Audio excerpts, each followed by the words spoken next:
No time.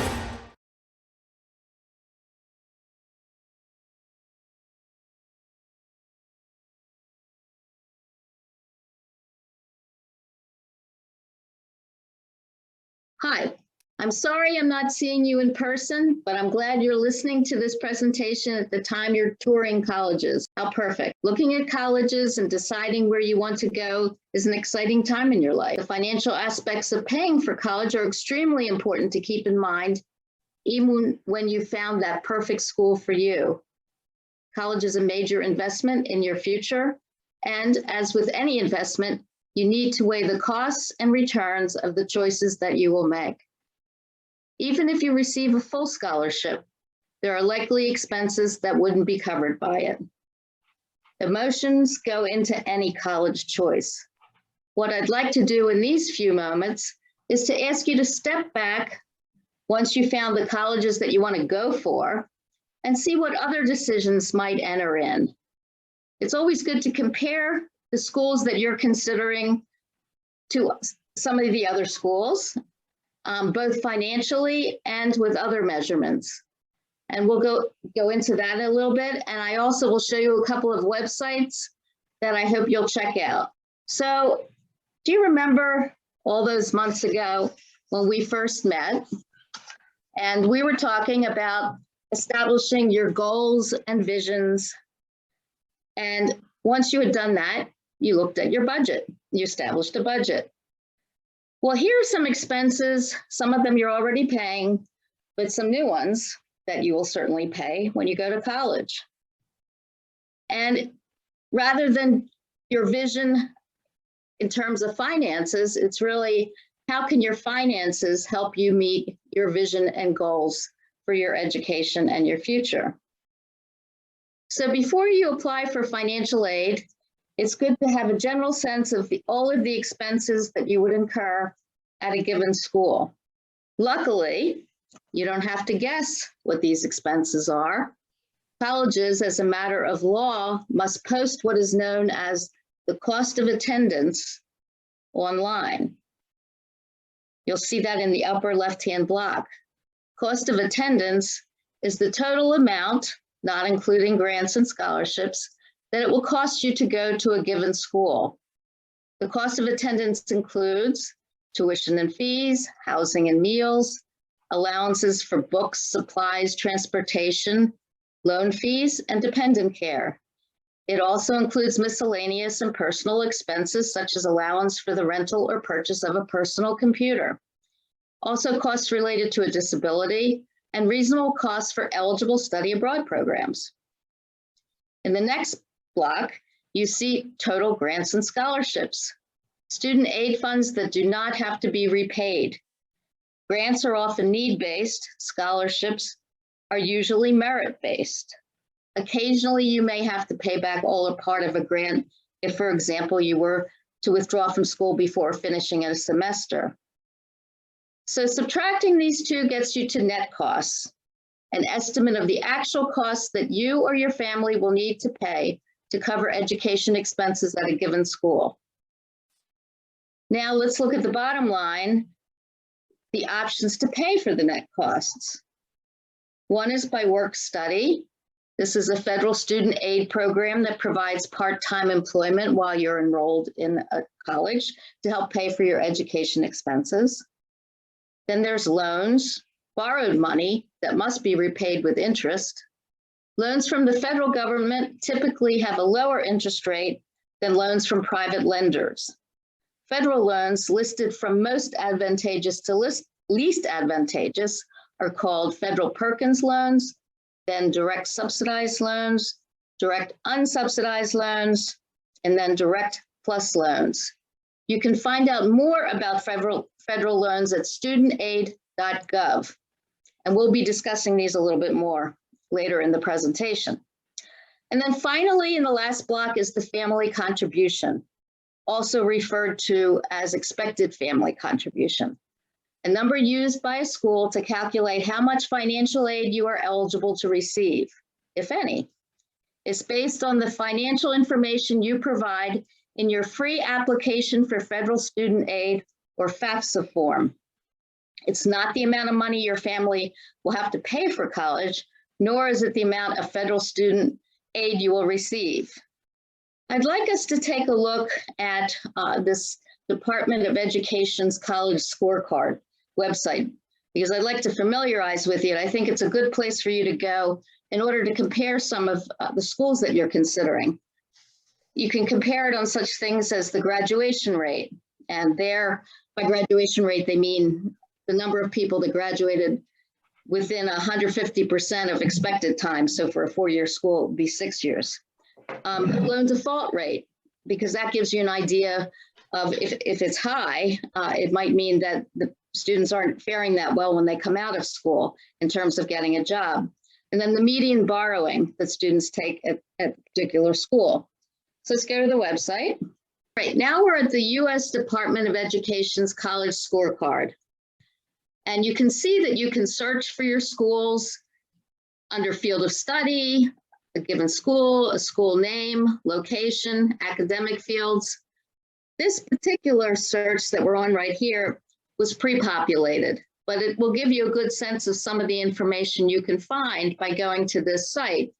So example, it gives you graduation rate for the schools, gives you the average annual cost for each of them, the median earnings. And then if you go in and view more detail, it can give you, well, above, as you can see, it gives you exact location of the school on a map, which is sometimes helpful, and some more financial information. And then you can also do some drop down on graduation retention, financial aid and debt, typical earnings, student body, and test scores. So I hope you do visit the site. It seems to be very helpful. And now we'll go back to the slide program.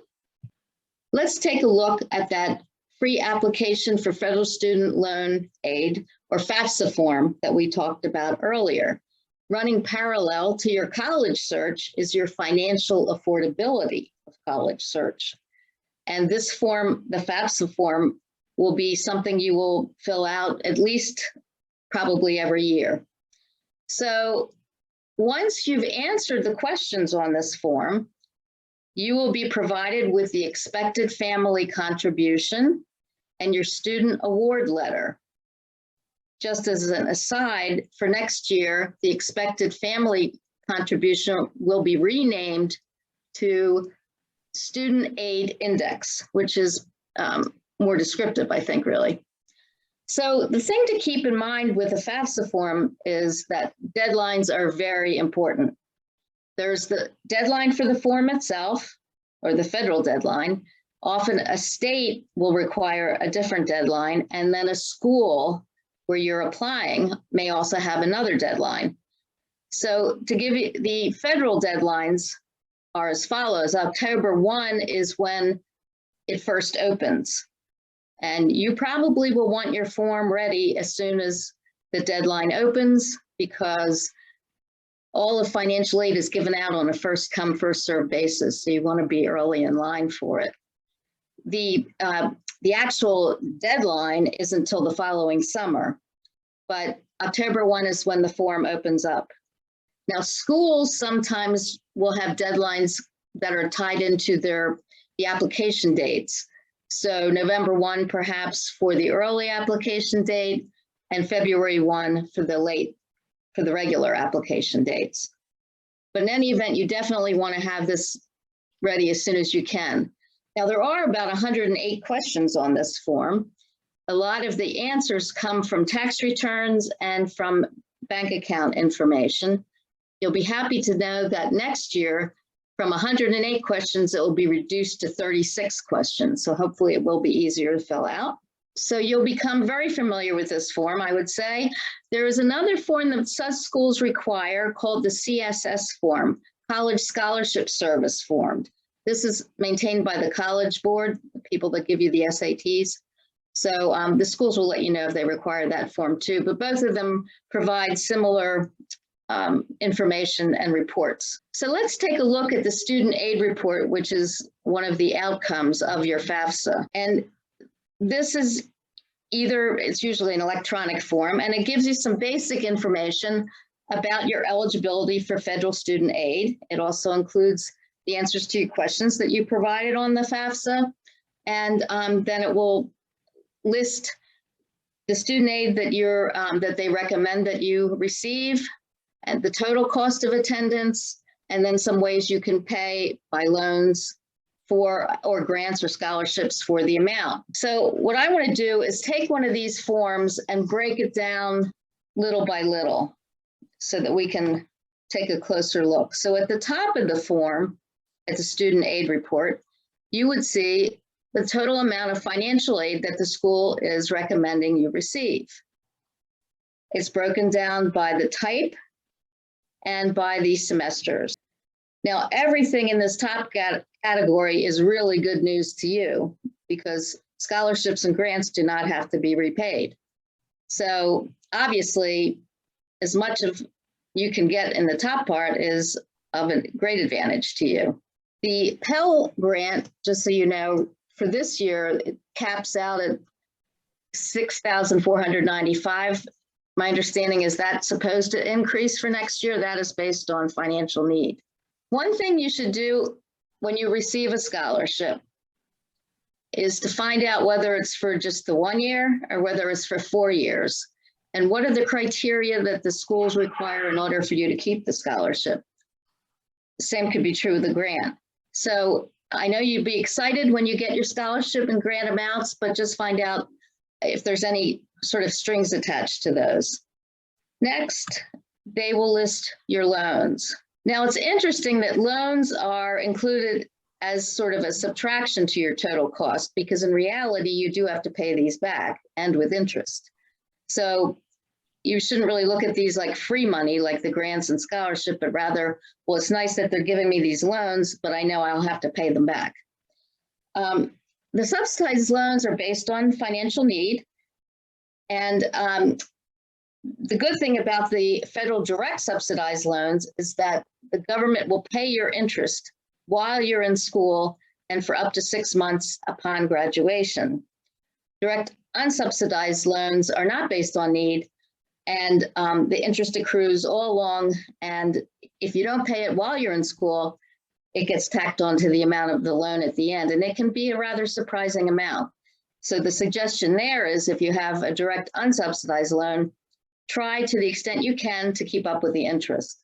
Now, another thing to know is if these loan amounts are more than you need, you don't need to accept these just because they've offered them. And then they'll give you, again, this total cost of attendance or the sticker price of the school, as if you will, broken down by the direct billable costs and the indirect costs. So the direct billable costs are exactly as they sound, costs that need to be paid directly to the school. Indirect costs cover expenses like books, supplies, and transportation, and these costs related to attending schools but aren't paid directly to the school.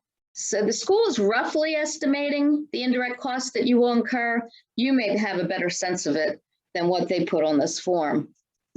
This is probably more of an average to them. And then you'll come down with the balance, what wasn't covered by loans, grants, scholarship. So the balance of the total cost that wasn't covered.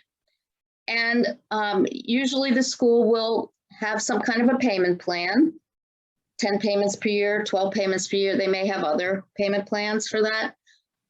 You should find out if there's a fee involved in that. Is interest being charged? If you decide to go the payment plan route. So now at the bottom of this form, they'll ask you to accept the offer. So you'd need to follow the instructions provided in the award letter to actually accept the funds. And it's best to do that soon after receiving the award letter, as soon as you decide you're going to probably go to that school. Now, you're not bound to the fact that you've accepted this until you actually send in your enrollment deposit. So even if you accept offers from more than one school, keep in mind it's not binding until you pick the school. You also should only accept that which you need. In terms of if you don't need all the loans amount, don't accept them all. And the other thing to keep in mind is you can appeal. If you feel, if your circumstances change, certainly appeal, or appeal to see if there's more aid available. It's always worth asking. At the bottom of the form, they'll usually have work study if the school participates in the program, since it is a federal program, and it would allow you to earn money while you're in college. This money is not directly applied to tuition, so you need to keep that in mind. You'll receive it in the form of a paycheck, like any other job. A lot of times schools will put work study in with the other financial aid, so students think that another $2,500 is going to come off the bill, but that's not really the case. Work study jobs are not guaranteed to every eligible student. You'd have to apply and be hired for these positions. If you do secure a work study job, the amount of aid listed in your award letter is also not guaranteed. The number represents the maximum amount you'll be able to receive through work study. On average, students need to work between 8 to 10 hours per week to earn the maximum benefit. Of course, that number varies according to how much they're paying. So work study, it's great that they'll try to participate in that program, but just know that you'll have more homework too if you decide to participate in it. So exciting time, lots of ways, lots of things to think about. On this slide, what I'd like to do is share another website that I think is really important for you to know about and to probably look at early in your college search. So this is the Consumer Financial Protection Bureau's website that has a lot of useful information in terms of your understanding your financial aid offer, repaying your student loans, student financial guides, student banking.